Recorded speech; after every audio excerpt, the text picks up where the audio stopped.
Hello and welcome to another video, and welcome to a really quick, short introductory video to the next book in our Thomas Hardy read-along. If you have just stumbled across this video and have no idea what it's about, we are doing a read-along of all of Thomas Hardy's novels. We're doing one a month for 14 months because he had 14 novels, and there will be a link in the description box to an introductory video that I have filmed just about the read-along. But let's get on with it. We're on to book number 3, and book number 3 is A Pair of Blue Eyes, and these are the two copies that I have of this wonderful book.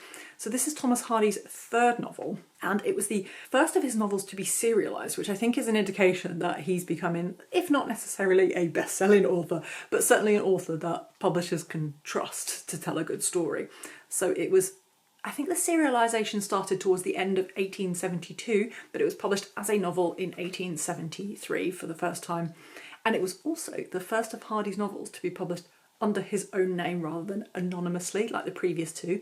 So before this we had Desperate Remedies and Under the Greenwood Tree, very, very different novels from each other. And this one I think kind of continues on in that vein, but taking bits from both of those kind of styles of novels. So Desperate Remedies was a sensation novel, very, very plot heavy.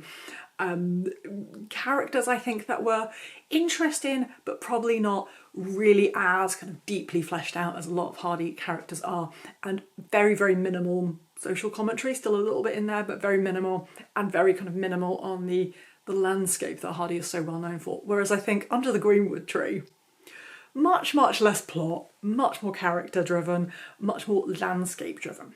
And I think by the time we get to A Pair of Blue Eyes, what we get is a kind of combination of the two of those. So this video, no spoilers for the novel. I'm just going to give you a really quick introduction to the kind of novel I think it is, very, very briefly about this, just to give you a sense of what it is so you can decide if you would like to read along. It is often noted about A Pair of Blue Eyes that it is the Hardy novel that is most autobiographical.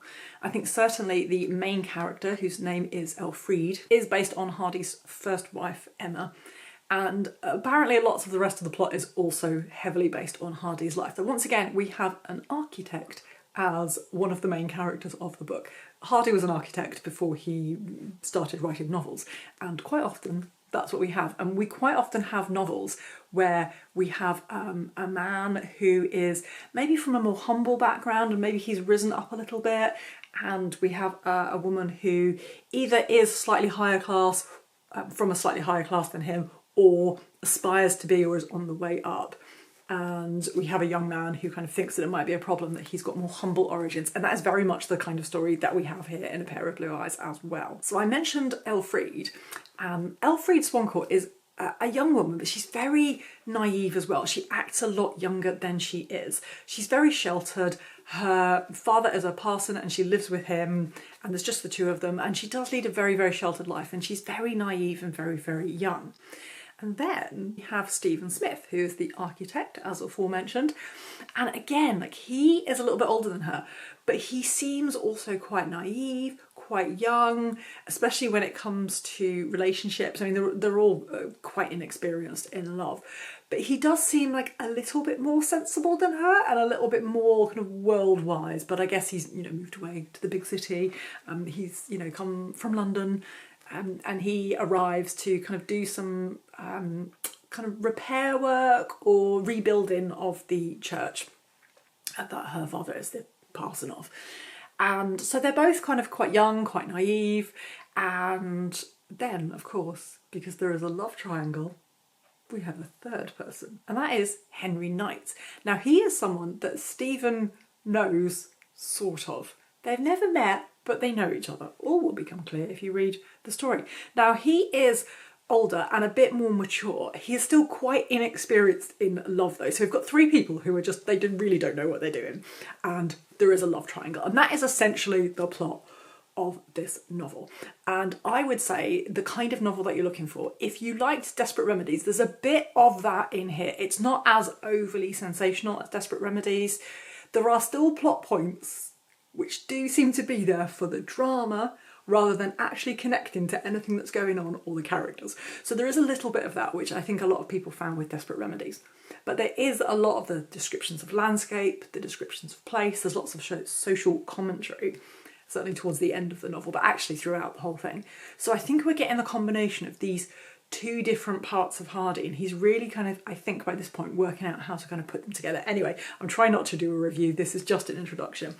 So that's kind of my very brief thoughts on the kind of novel that you're going to get with A Pair of Blue Eyes. Now, there is a scene in A Pair of Blue Eyes which was scandalous to Victorian society. It caused a lot of gasps. It caused a lot of shock. Now, not as much as Jude the Obscure, which actually caused Hardy to stop writing novels altogether and just focus on writing poetry for the rest of his life because he just didn't like the reaction that people had to how shocking Jude the Obscure was.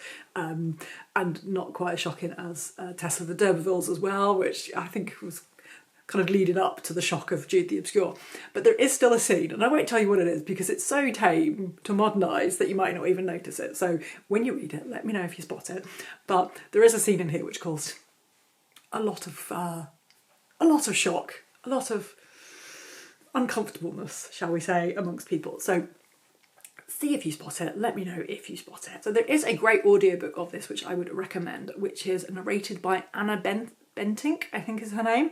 It's a Naxos audiobook production as well. She narrates a lot of Thomas Hardy audiobooks, and I really, really love that audiobook. So if you can get hold of that, I know I've got a copy from my local library as well. I think it's available on BookBeat, which I will drop a link to below if you don't know them. They're a kind of subscription audiobook service, and they have a lot of great books as well. Not all of the books on there are available as part of a subscription. Some of them you need to pay for, but I'm pretty sure it's on there, and that it is one of the kind of the ones that you can get as part of a subscription.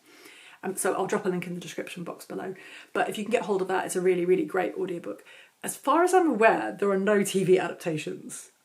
Let me know if I'm completely wrong and I've forgotten about one, but I don't think there are any adaptations of this. So the only thing left for me to do is to give you the misery scale. Now, this is what I'm doing in every video. This is just relative to the other Thomas Hardy novels that are very well known for their misery. So where would we put A Pair of Blue Eyes on the misery scale?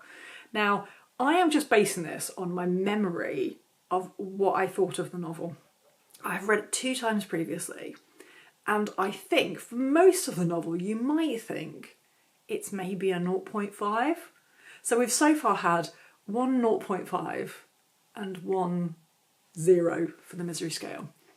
And I don't want to go too high because it's only out of 5, but I think A Pair of Blue Eyes, I'm going to say 1.5. We're amping up, I think. I don't know if I've gone too high. Let me know your thoughts if you have read this, and obviously you can come and chat about this on Discord or on Patreon, which is free. All the links are in the description box below. You can send me messages, you can comment on this video or on the review video, or a recap video, actually, not review, that I'm going to do of this at the end of August. So, A Pair of Blue Eyes is the Thomas Hardy book that we are reading in August. If you are reading along with us, please do let me know in the comments below. If you disagree with my misery scale score, let me know as well in the comments below. And until next time, thank you so much for watching.